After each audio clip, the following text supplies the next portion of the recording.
L'uomo delle catene! Au, Grillos! Non tutti i boschi vogliono essere attraversati, ma in Friuli Venezia Giulia ce n'è uno che risponde. Dicono che quando il torrente Vinadia scorre più lento e il bosco trattiene il respiro, qualcosa si muove tra gli alberi.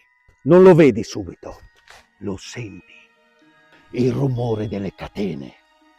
Pesanti, trascinanti, sempre più vicine. Lo chiamano l'uomo delle catene.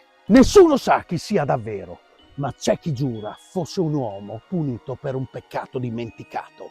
Altri sussurrano che non sia mai stato umano. Appare di notte, solo a chi si spinge troppo oltre.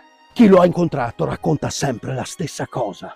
Un'ombra immobile, avvolta dal ferro, che non parla, ma ti fa capire che non dovresti essere lì. Alcuni non sono mai tornati, altri sono tornati, ma non sono mai stati più gli stessi. Forse non è un mostro, forse un guardiano, un'antica magia nata per proteggere i boschi dagli uomini. E quando senti le catene nel buio, non correre, non urlare, è già troppo tardi. Nei boschi del Friuli certe leggende non dormono mai.